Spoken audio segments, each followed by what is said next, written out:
Right. Oh, Yeah. you. Oh, you. Love it.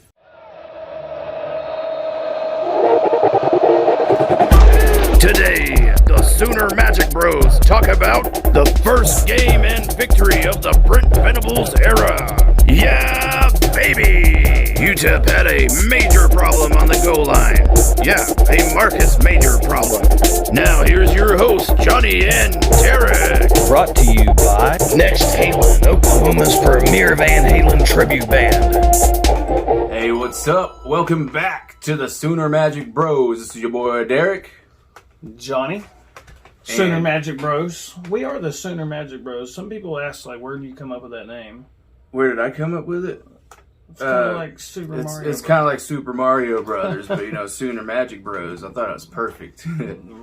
Right. But- Damn right. Dude, can you feel that? We can feel it. It's football season. Yes. Finally here. Today, we're going to talk about the season opener against UTEP. It's the beginning of the Brent Venables era and the Jeff Levy offense. Yes. And we got to go to the game. It was as It expected. was hot as hell. It was hot, but let's not lie.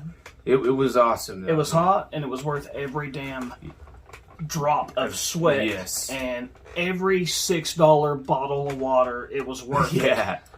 I mean, well, the cool thing is after you got your first bottle of water, you could refill them, you wait in line, and you could get a warm bottle of water after that. See, I had a water bottle, but like a dumbass, I threw it away, so I couldn't fill it up. But I got 2 beers later on. I was like, I'm going to use this beer can. And Yeah, just you put were water filling in up it. beer bottles with water. Yeah, so I was drinking beer cans full of water by the end of it. Hey, you hung in there good, man, and I was proud. I work in the heat a lot.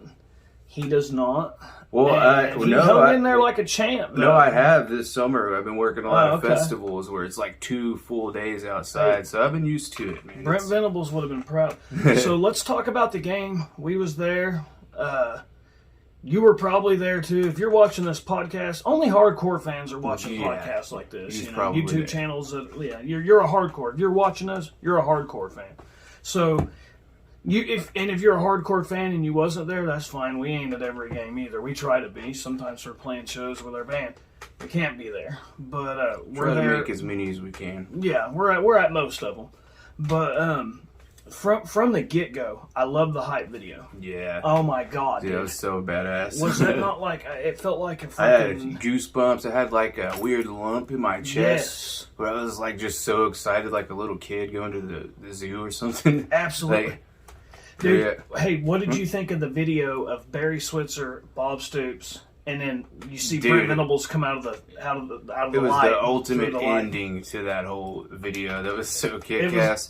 What he's saying, we will defend it. Or it was started off. It said showed all the old coaches that they created the monster, and then Bob Stoops says, and we fed it, or I fed it, Or and something then it along just those shows a bunch of kick-ass clips, and then it has Barry Switzer and Bob Stoops in the light, and then there's somebody in the shadows right here, and then the light comes on, and he says, "We're gonna defend it," or something like that. Right.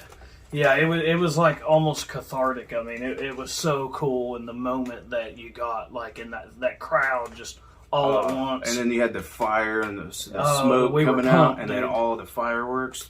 Yes, Kick-ass intro. it was cool. Oh, and Crazy Train is playing. Yes, it was awesome, dude. And then we're out there, and right off the bat, Derek had said, "Man, I mean, I think it's going to be simple. I think Dylan Gabriel's going to throw a long bomb to Mims right off the bat." Yeah, which was the call. That's what. That was the call. It was close, but Right. yeah, didn't quite go as planned. Derek and I were sitting at the let's see, The what north- was this? We were sitting at the west Corner corner Yeah. of the end zone. And so from our angle where we were at, now we just, of course, we're nerds. We went back and we watched the highlights, and we were watching kind of the game within 2 hours that we could find. Whoever you are, put that on YouTube. You're awesome.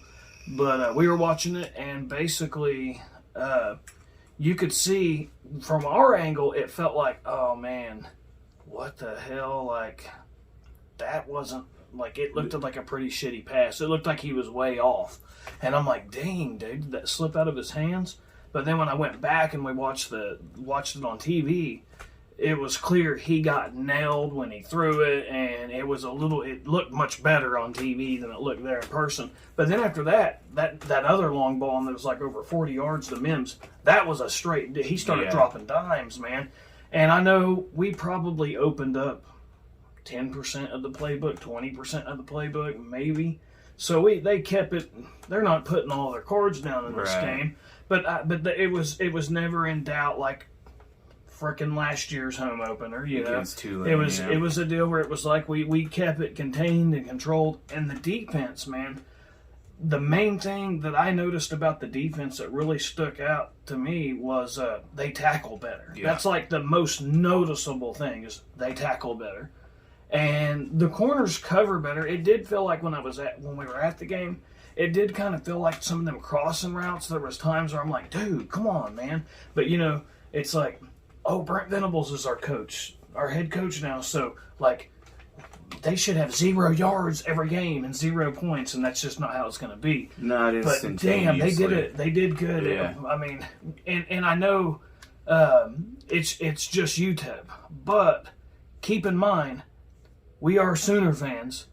And how many times, it's just UTEP my ass, how many times have we seen Army come in here, teams like Army, teams like Tulane, Kansas last year, give us a game, and it's the type of team that you should be beating like 52-10 or 45-7, you know, scores like that, and it doesn't happen. It ends up being a game, or we're beating them by 3 touchdowns or, you know, 20, 30 points, and then all of a sudden they come back and make it a game.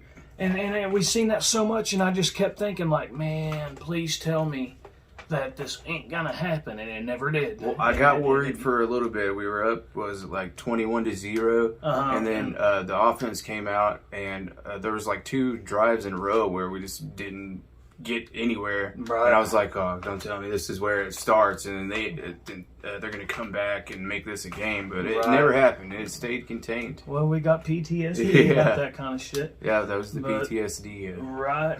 But I will say this, though. There was one little thing that kind of was like, you know, if I'm just being like a spoiled fan, you know, I was looking up at that scoreboard, and I'm seeing where the time of possession at one point in the game, I want to say it was like UTEP had the ball over 19 minutes, and we had only had the ball like 4 minutes or something like that. Maybe close to 5, but yeah. Right. And I'm like, damn, dude. And it was hot with that sun. It was hot with, you know, no shade at all, like just pure sunlight. And they're on that hot-ass field playing a game.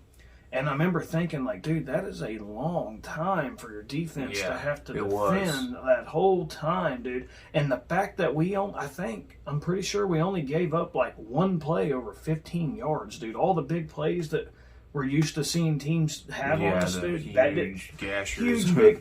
Huge big plays, and it just didn't happen. Mm-hmm. So, man, that overall, man, it's about what I expected. The score that I picked before this game, I said, man, I'd like to see something like 52-10, maybe 52-13, and the final was 45-13. So it was pretty damn close to what I picked. Yeah, mine was I was being super hopeful, you know, that we were just gonna come out there and lay a total ass whipping. So mine was 70-0, but I watched UTEP's highlights and I was like, okay, they're going to complete some catches here and there. And yeah, the score ended up being about what I thought it was going to be. Yeah. I started with 70-0, but watched UTEP and I was like, okay, that Tyron Smith guy, he's gonna catch some balls and he's gonna make a couple plays, and so is the Reynaldo Flores. He's the receiver that can catch really good, and their quarterback's really pretty solid. He's not a terrible quarterback. I've seen worse quarterbacks than that towards, Alex Grinch defenses many times. So, but we held them to under 20 points, so I think that's a win. Right. Those dudes can make some plays. They might win their next game because they seem like they've played their asses off. If they played that way against their next team, they will win. The defense only gave up one touchdown, right? They gave up that one touchdown. What was it? 2 field goals and 1 touchdown? Yeah. And you know, in all fairness, those first 2 drives, that 10 of those points that they'd got, it was dumb. You know, some penalties that were kind of, you know, they could have went either way. Yeah, one of them was there obvious, kind of was some dumb penalties. Right. I mean, that's just part of the game too. You got to penalties count for those. Penalties that can be cleaned up is what helped with that touchdown scoring drive that they did have for sure. And then I think there was a penalty on the other drive where they got the field goal. But basically, we kind of helped them get the points that they did get. It could have been a shutout. It could have been maybe they scored 3 points had we not had those penalties. But overall, it looked like a huge improvement on that defense. And we ain't even really talked about a whole lot about the offense yet. Jeff Levy, that offense is fast. It's very fast paced. The replays couldn't keep up with the next play hardly. That's what I was just. You took the words out. Oh shit! Like yes, if you wasn't careful and you was watching the replay up on the jumbotron, you'd miss the next play. Yeah. And I remember thinking, okay, I got to quit looking at these replays because it was like, especially that first quarter, every damn time I was looking at the replay, I'd miss the next play. Yeah, miss the next play. it kind of reminded me of those Sam Bradford days. I remember where they would show the replay on TV, and you'd be watching a replay of a huge play had just happened. They're like, touchdown, Oklahoma! Mm-hmm.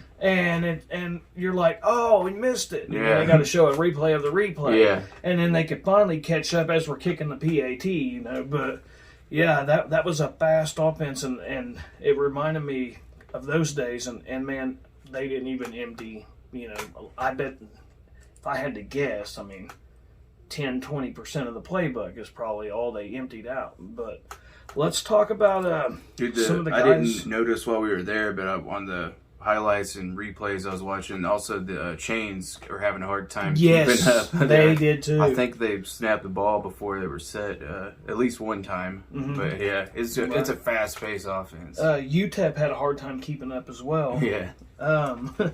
Yeah, they had how many injuries did you think they had? Oh boy, they had a few.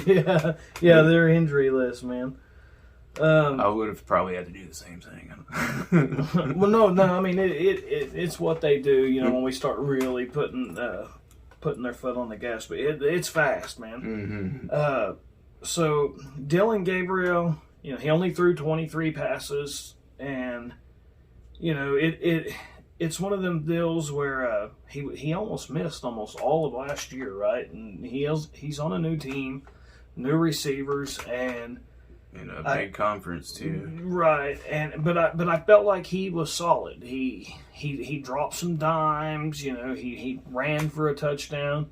It felt like he did all that we needed him to do. It was UTEP. It is what it is. It was a cupcake. You know, we smashed the cupcake like you're supposed to smash the cupcake. And 15 and 23, he did complete 71% of his passes. I want to say he had 2 touchdowns. He threw 2 touchdowns, ran for a touchdown. It's not bad. It's not bad at all. Eric Gray had 102 yards, which did not feel like that when we were at the game, did it? It didn't. Yeah, it didn't feel like he was getting that many yards from where we were sitting, anyways. Yeah, it looked like he was just getting a couple yards of carry, except for the occasional where he would cut loose and run for like 30 yards. I'm not sure his longest. Yeah, he did have one that was like a 35-yard run, which I was telling you this on the way home. We left here, we left the game, and our youngest brother was with us, and his best friend Devin. And we left and went to Alfredo's Mexican Cafe. Oh, one of our, it's my our favorite Mexican restaurant. Yes, it's our favorite restaurant, period. Like, Alfredo's Mexican Cafe off I-35 and 19th Street, or near 19th Street, but it's off I-35. Definitely our favorite. Great food. And, anyway, we were on our way back from that place, and this ain't a food chain. Yeah, we'll have to start one of them next. Yeah, we'll have to start one. Yeah, hey, when it comes to eating, let me tell you, I'm a professional. Yeah. Okay, Yeah. What a great day. We pigged out at it. Oh, yeah. But anyway, so UTEP, when it comes to goal line defense, they had a major problem, didn't they? Major problem. Like a Marcus Major problem. Yes. Okay.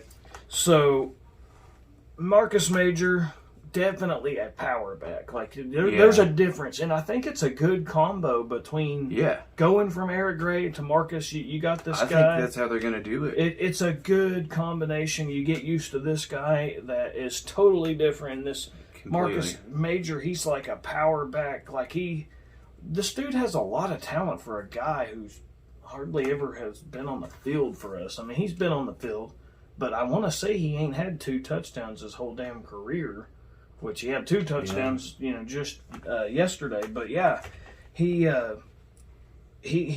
looked the part. They've been bragging about him, but the big surprise is your boy. And what's his name? Freeman. First name Freeman. Gavin Freeman. The little Heritage Hall receiver that was going to walk on at Tech. Yeah. He had a scholarship, I think. I just call him Freeman. What is his first name? Can you click on that? It won't. I don't think it'll. But yeah, 46-yard run. It was a surprise. No, honestly, dude. Yep, Gavin. Yeah, Gavin. So, I'm terrible with first names. Little 5'8", 169. He got on the field. Yeah, he weighs 170 pounds, 5'8", little guy. But they compare him to Wes Welker, I guess, and he's a guy that, like they said, in the post game, bet on himself, and he came to OU. And thank God, man, I'm glad that he did, man. I mean, he'll end up getting a scholarship. He is a true freshman, and it's crazy because, man, I don't know a whole lot about this kid. I'm going to be honest with you.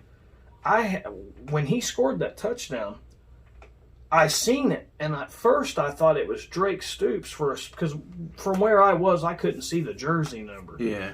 And I just seen a short receiver take, and it was like one of them trick play type things. It was like a reverse or something, reverse type thing. And I got to watch the play again, and plus where I was sitting. But anyway, he took off, and then I seen him bounce off a couple dudes. Yeah. And right before he bounces off those 2 guys, I'm like, oh, Drake Stoops. They handed it to him. And then all of a sudden, I see him spin, bounce off, and just he's gone. And I'm like, no, who in the hell is this guy? He was fast. And I asked the dude sitting next to us, I said, who the hell was that? And that's when he tells me, it's that Freeman. He's like, Gavin Freeman. And he goes, he's the guy that was going to go play. I thought he said Texas Tech, I'm pretty certain, which I have heard of this guy. I haven't heard much of him. I ain't going to lie. Yeah, I think I've heard very little. And once. I've heard the coaching staff, we listen to, the press conferences and stuff. I've heard them mention this guy. But hell, I've heard them mention a lot of guys. I heard he was pretty good, like killing it on the scout team. I didn't know he was pretty good, like going to get in the game and go for 47 yards on his very first play. This dude is fast, man. And what a fucking gamer, dude, to come right in and do that, man. I can't wait to see more of this guy. I mean, he's good. Dude, it looked like magic. It looked like he was tackled, and then there's a guy just starts running out of a pile of bodies. That's what it looked like the first time I saw it. It was like I was like, oh, he's down there, and I'm like, wait, that's a touchdown. It was nuts, man. I watched the replay, and I guess he did a stiff arm and then kind of spun around this way and kind of got out around him, and then was able to juke some dudes and just totally cut loose, and it was just over it. It reminded me of it definitely reminded me of some little Joe Washington, Quentin Griffin. Like, it was just, I can't wait to see if he can catch the ball too. I'm sure he's going to be like that next guy that plays, he's going to be that next little stud slot receiver like Drake Stoops has been. But I mean, he's faster than Drake Stoops, man. And once they put a little more weight on this guy, like, dude, and I guess he was a track star. Oh, no wonder. Right. But so yeah, you had him with the rush. Hell, he almost had as many rushing yards as Marcus Major on one carry. Hey, what's his average? 46 yards a carry. He averages 46 yards a carry so far. Yeah, a hell of an average. It's light years ahead of the rest of them. Right. So anyway, that's pretty much the studs. Eric Gray had a solid day, 102 yards, like we just said.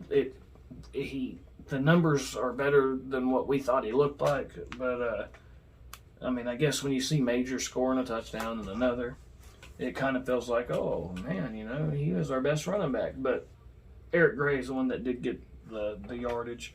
So on the receiving stats, man, when it comes to our leaders as the receivers, let's go Marvin Mims. He got 3 catches, 81 yards. That's typical Marvin Mims type day. But our boy Willis, the tight end, I loved seeing him get the 2 touchdowns. Dude, that was so awesome. I've been rooting for him ever since Tebow left us, and Willis stays here and goes through the fire and flames, gets all muscled up and cutted with Schmitty, stays throughout the whole time, and I've just been rooting for him this whole time, and it was awesome that he got two touchdowns like that. Hopefully we see some more of that. I hope he ends up being, one of them guys that ends up with 12 touchdowns or more on the season. I hope we go to him a lot. I hope people, I hope it's a thing where they had a major problem, and I hope it's a deal where they also have a Willis problem near the end zone. But and then Theo East, it was good to see him healthy, man. I mean, it seems like half the time I see Theo East, he's in one of them damn roller scooter things. I swear to God, like when he's on the field, he's good. But yeah, it seems like he's had some tough injuries the whole time he's been here. I mean, how many times do we go to practices and dudes out there on the scooter? Hopefully, he has a good season this time. I hope he does. He's a stud receiver, man. He was awesome. Was he a 5-star? Oh, depending on which one. He was definitely a high 4-star. I think he was on some of them. You know how it is. There's you got On 3 and 247 and Rivals and ESPN rankings. But I think he was a 5-star in some of them. But from what I remembered hearing, is like none of the corners could cover this dude. And like all the other highly ranked corners coming out that time, when he was coming out, none of them could guard him. Like, He was a beast. But anyway, and then also, when it comes to the defense, man, Billy Bowman and Stutzman, they looked really good, man. And I'm happy about Billy Bowman because he was one of them guys, if I remember correctly, man, and there's a lot of names and guys to keep up with. But if I remember correctly, he was like a highly recruited athlete, a dude that I wasn't sure if he's going to play receiver or safety or corner or nickel. I wasn't sure. If I'm not mistaken, I think he was like a high 4-star, maybe high 4-star recruit that was back and forth between OU and Texas, if I remember correctly.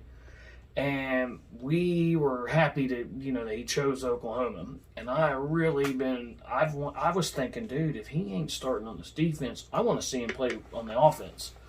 I'm happy to see him out there, dude, and kicking ass and looking good, dude. Yeah. He looked really good, man, and much better from last year. And I know he's a true freshman last year, but he looked good. And Stutzman, same deal. I believe he was a true freshman last year, and a lot of people have been comparing him to Rocky Thomas. And I don't know if you remember I've heard that. I've heard of people comparing him to, But I don't really, man, I was little back then. I don't really remember what Rocky Thomas looked like. I'll have to look up some, like a highlight reel or something. I'll probably remember whenever I see him. He was the Josh Heupel era, and early 2000s we won the title, and him and Teddy Lehman were like the 2 stud linebackers during that time. Okay, and that's the thing. Kanik is a guy that they compare to Teddy Lehman, and then the Stutzman is a guy they compare a lot to Rocky Thomas. Okay, and so. Be like getting the old band back together whenever it kind of is. And then what's funny is there's a guy we had back in the day named Dan Cody, And he reminds me a lot of Ethan Downs. And even last year, I was at not the Tulane game, but it was I want to say it was either Nebraska or the second game we played. And I seen Ethan Downs out there. He was a true freshman. And I said, man, he reminds me a lot of Dan Cody. Man, it would have been cool to see him play in like a Brent Venables defense. And little did I know what would end up happening, just a year later, dude. It was pretty cool. But I think he's going to be good. And all these guys we're mentioning, man, they're all young guys, man. Billy Bowman, I believe, was a true freshman last year. I think Stutzman was a freshman last year. Ethan Downs was a freshman last year. So we got quite a few guys that were they're young guys, man. Man, there's a few of them that I remember seeing out there that are just like true sophomores this year. Oh, Gentry Williams, true freshman, I believe, and I think he's the one that had the interception. Oh yeah, at the end. But man, I was hoping we was gonna at least get one pick. I figured we could eventually, even though that UTEP quarterback's pretty solid. He's gonna usually throw it away if he's not sure about it. But we did finally get one because they were going for it, and he had to throw it. Right. But the biggest, one of my favorite stories of this game though was Reggie Grimes. Dude, yeah. Because man, I don't know if you've heard the whole story with him. He had a day. I mean, dude, he was the star of the defense, if you ask me.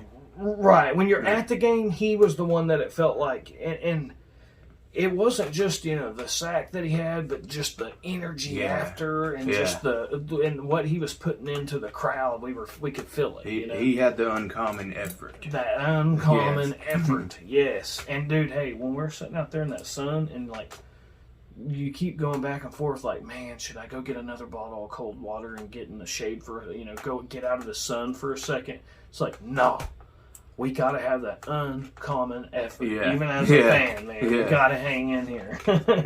And we did, and that's what, we wanted to leave probably at the first quarter and take a break, But yeah, it was hot, man. But yeah, Reggie Grimes, man. So apparently, what was the story? So his grandma, I guess, is battling cancer, and she, I guess, like delayed her chemo and radiation treatments so she could go watch him play this game. Really? She was in attendance yesterday. Wow! And what a great game for her to be at, where he's looking great, dude. I mean, he's a junior. He's classified as a junior. And he's bigger than I thought he was, too. 6'4", 273. I mean, he looked big on the field, he's a pretty good-sized defensive lineman, dude. He moves well. Yeah. Like, he moves well. And, I mean, I believe this defense is only going to get better and better and better. And every day that goes by and these guys are coached, by this entire staff that we had, the Roof and, Brent Venables and Jay, and who's the safety coach? Todd Bates. Oh, my God. Unreal defensive line coach, man. And then also Miguel Chavez. Miguel Chavez. Yeah, Miguel Chavez. And then the Jay Belay, the DB coach. And then you've also got Brandon Hall, I believe, is the safety coach. Every day that goes by that this defense is coached by the Todd Bates and Brent Venables and Ted Roof and all these guys, Jay Belay, and further away that they are from the Alex Grinch and that staff, they're better. Yeah. Every day that they're coached with these guys and rinsing all that coaching stuff away, out of them, they're going to be better. I expect this defense to keep getting, and they're going to have to.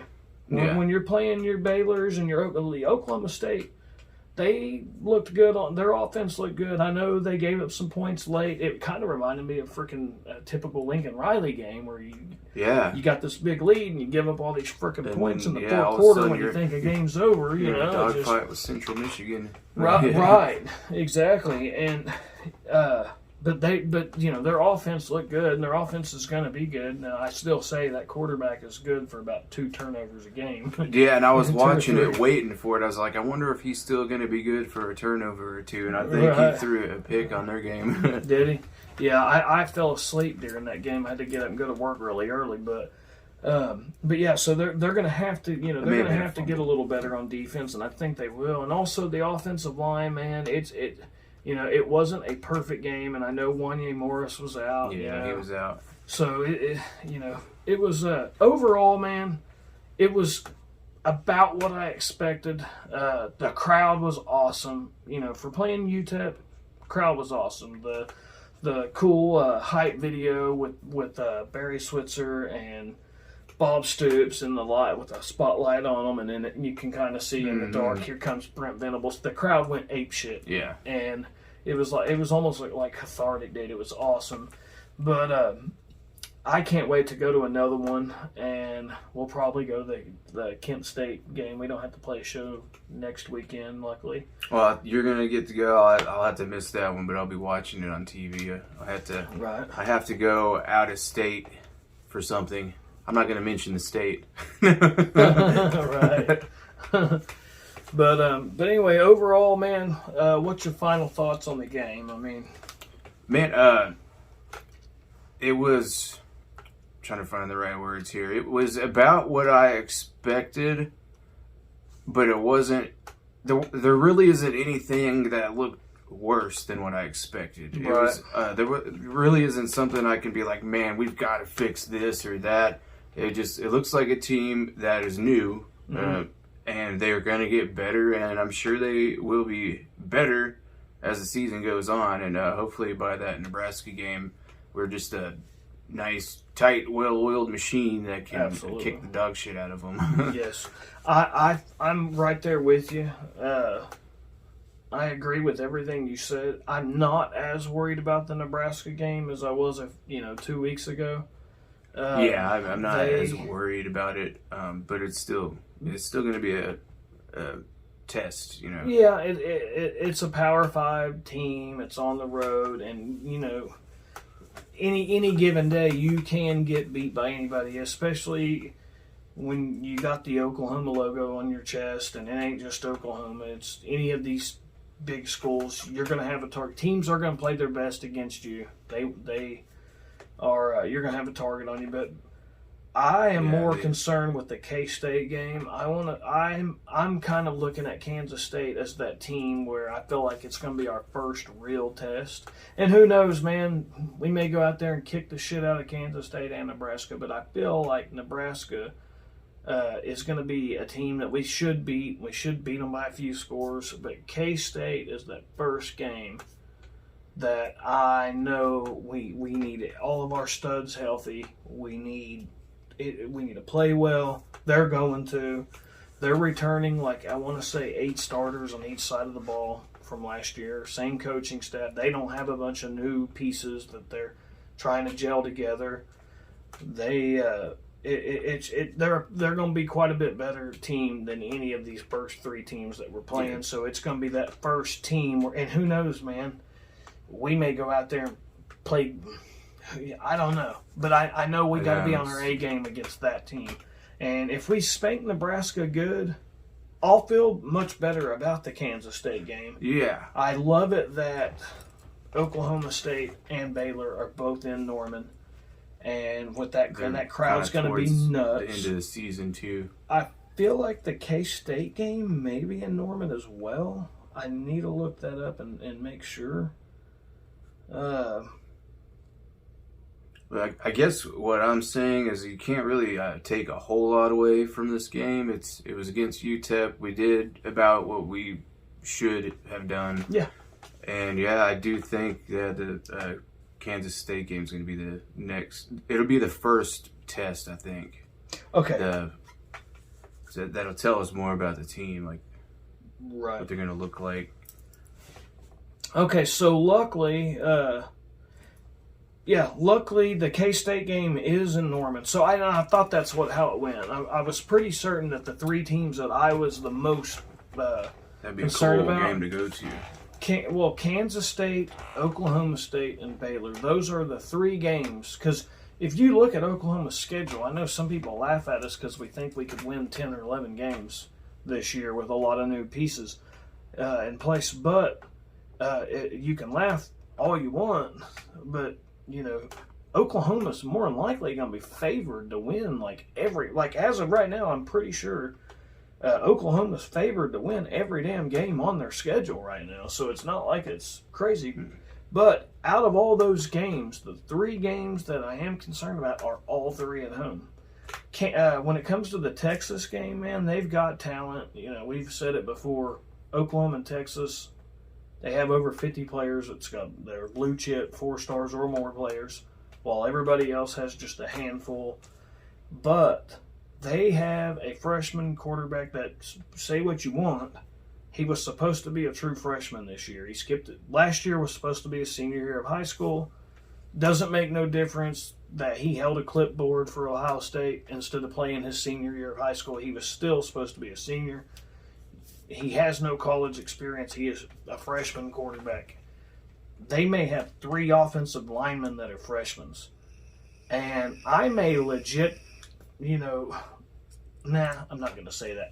I felt there was a time when UTEP come out on the field, I was legit like, oh, these poor guys. Okay, Texas, You're not going to have that. They can get it, dude. I don't care. I'm not going to feel bad for them. But I'm telling you, it could get ugly out there. It could. And it's been a while since that's happened. It's been a minute since we've had. You want to know how long it's been? 2011, ironically, Brent Venables' last Oklahoma-Texas game was one of the last ass-kicking games where we just dominated Texas. I think there was 3 defensive touchdowns in that game. And the scoreboard didn't even really. I don't think the scoreboard even told you how bad of an ass whooping it really was. We had put some younger guys in, late in the game, and they had scored some. And then I believe the very next year after Brent Venables left was a pretty good ass kicking as well. But I know that 2011 one was just pure, we just dominated that game. And that was Brent Venables' last Oklahoma-Texas game. And even after Brent Venables left, we still had pretty much all his players, his mentality, and the defense was still decent. 2013 defense was still pretty decent. But the further and further Brent Venables was in the rearview mirror, the worse and worse that defense got, for sure. And meanwhile, we watch him win a championship, at Clemson a couple times, and had one of the best teams the past 5 years. But I'm pretty damn excited about it. I just don't see how this team ain't gonna be really, really, really good with Brent Venables and Jeff Lebby. That's another thing. Right. That Jeff Lebby is good, man. We're lucky to have him. We're very lucky to have him. And the recruiting that they're doing, man. Dude, if we end up getting, there might be 1 or 2 guys that could flip. I don't think it's gonna happen, but dude, if they keep this pace up, this could end up being a better recruiting class than Bob Stoops or Lincoln Riley ever had. Yeah, ever. And that's according to the 247, because I think it didn't start till 2000 or 2001. And since it started, I believe the best class that we have ever had was number 3. And that came after we had dominated Texas 5 years in a row. We had played in 3 national titles, Heisman Trophy winning quarterback. We'd had Adrian Peterson, who was a finalist, Josh Heupel. We'd done some stuff. Yeah. And even then, we only had a number 3 recruiting class, and that was, I believe, the 05 season. I thought some people think it was 04. 04 was actually number 6. Even, despite having the number 1 and number 2 overall player, we were only number 6. But that 2005 one was ranked number 3. And to my knowledge, that's the best one that we've had the past 20 plus years. So you have to almost go back to the Switzer days to see this kind of recruiting. If we end up being number 2, number 3, you damn near got to go back to the Barry Switzer days to see this kind. So, man, I think we're gonna get the flips though. Is it what's his name? Hicks? Is it David Hicks? Somebody did put a crystal ball in, and he's leaning more towards Oklahoma right now. Mm-hmm. I wonder if he was at that game. I don't know if he visited during that game. I hope he was. I can't remember when his visit is, but yeah, I think we're gonna be able to flip him. Get him over, and then there's a couple more. Yeah, I'm terrible with names. Starts with an R. There's a lot of names. Yeah, but I think we could get to that 3, maybe even 2, if we can get that other flip. Right. There's a guy that's committed to Nebraska, and apparently, I guess he grew up. He's from Nebraska, and obviously, it would. I'm sure his family wants him to go. Yeah, that's right. He's waiting for this game. Yes, and the thing is, dude, when Nebraska has, they're going to have a new coach next year. Yeah. They're probably going to strip that thing down and completely implode everything up there and rebuild it, which I think they need to. Yeah. And I don't think that's something. It seems like it's probably going to be a pretty easy decision. You go to Oklahoma over Nebraska, and then we get to play Nebraska. So. Yeah, there's a kid that's committed or leaning from Oklahoma to Nebraska. It's like a highly recruited 4-star, I believe. But yeah, could end up being a top 3 class, man. Number 2 maybe. I don't know. I think Bama's got the number 1 class locked. They're up there pretty high. I don't think we're gonna be able to pass them, but we could end up getting number 2 class, and that would be awesome. Because I've been saying for years, we need to start recruiting. We've got to start recruiting in that top 3, top 2, top 4. Every year when we're recruiting number 8, number 9, that's where we're gonna land. 10. That's why we keep, that's why we keep landing there. And I had even said that if you keep getting number 8 recruiting classes and number 5 recruiting classes and 6, you keep getting outside of the top 5 in recruiting. That might be why you can't hardly beat nobody in the top 5. And I had also, when we had the last coaching staff here, I had felt like, okay, screw it. We're never going to have a great defense. Maybe we can have one of them years like Joe Burrow had at LSU, where you got this quarterback in this offense that's just so damn good that you're going to win the Natty even if you have a top 20, top 25 defense. And I remember thinking Cam Newton, Vince Young when he was at Texas, these kind of studs that are just such big playmakers. It doesn't matter. You could put them on any of the top 10 teams in the country and they'll win the national title. And people would always reply with, well, wasn't Kyler Murray that guy? Wasn't Baker Mayfield that guy? In 2017, yeah, yes, Kyler Murray really was. We didn't have a defense, though. But the problem was, I don't believe we would have been a top 10 team without him. I think we would have been maybe a top 25, 30 team without him. Yeah. And with him, we were barely a top 10 team. And because of winning the conference and, going 11-1 or whatever, we got in. But only that year. That was the first year was the one we was even competitive, really, But anyway, overall, man, I love where it's going. The game, I'm pumped up, dude. I love it that it's football season. Feels like it took 2 off seasons to get here, man. It's incredible. I feel like an eternity. Absolutely, man. We're finally here. Yes, sir. Ready for next weekend already against Kent State. Going to watch it, and hopefully we get. Hopefully it's the score is a little more lopsided, where it's like 50-something to 10. Yeah. On that one, it probably will be. Kind of see some improvement, maybe, but I think we will. My favorite team next week is definitely. I'm pumped. My favorite. I have 2 favorite teams next week. My favorite team is actually going to be Oklahoma and Stanford. Yeah. Those are going to be the 2 teams I'm cheering for, man, to win the game. We were Rice fans this weekend. Yeah, but that fucking Rice quarterback couldn't quit throwing the ball to the wrong team. Yeah. It's like, bro, you Y'all's threw... the blue guys. Yes. Yeah, it's like, dude, you threw I was hoping he would go out there and throw for several touchdowns, and he did. He threw several touchdown passes to the wrong freaking team, dude. Yeah. But yeah, Stanford quarterback hopefully won't throw 3 freaking touchdowns. I mean, we never could get that damn lucky when that coaching staff was on our team. I mean, we did sometimes, but yeah, it's like. And he's big on turnovers. He is big on turnovers. We just never got him. It seemed like. I know it did, and it seemed like when we did get them, we were fumbling and throwing picks ourselves, but especially Rattler and Jalen Hurts. He was kind of like that quarterback at OSU. Like he'll ball out, but then he's good for a turnover or two just randomly when you really don't want it. That is a good takeaway. We didn't have any turnovers this game, so hopefully we can keep that streak going. Absolutely, and Brent Venables is big on that too. He had even, I guess he does a thing where he goes over the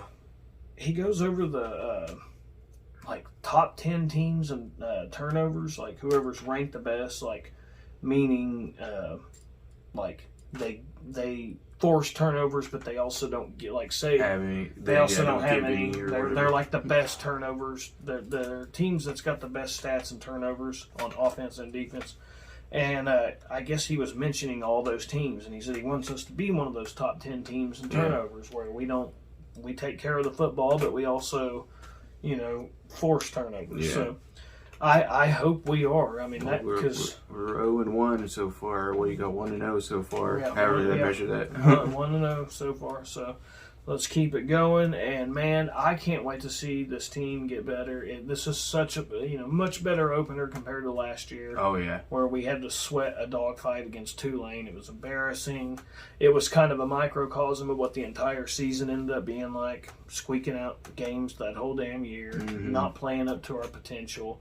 I hope that this year's opener is the same. I hope it's a microcosm of what we're going to be, and it's going to be a team that covers the spread, does what we expect, plays solid, just overall looks like a good team, which is pretty much what I'm hoping for this team. We did cover the spread. Yeah, so I heard that. That was awesome. We did cover it. So, yeah, man, I'm pumped. It's here. It's just what we've been waiting for. It's finally here, and I just can't wait to see how it plays out, man. Can't wait for November. Can't wait for December, October. I love it all. See this team get better week by week. That's what I'm looking forward to. Because man, if they get better every single week, you could probably see them in the playoffs. Man, they got to get better and win the games, of course. Yeah, I think they will, man. I think this team's gonna be damn good. By November, they're going to be really, really good. I just hope we don't, as long as we don't catch 1 or 2 L's between now and that time, I think it's going to be a damn good team. So that'll pretty much wrap it up. Yeah, I just had one little thing I was going to try to squeeze in earlier. A fart? Or? No. Yeah, no. It's about that Eric Gray and Marcus Major. The best way to look at it is Eric Gray is your jab. And Major is the haymaker. Yeah, that is a way to look at it. Yeah. That is. That's how I would call it, man. Yes, Eric Gray throws the jabs, and then here comes Marcus Major with a freaking uppercut.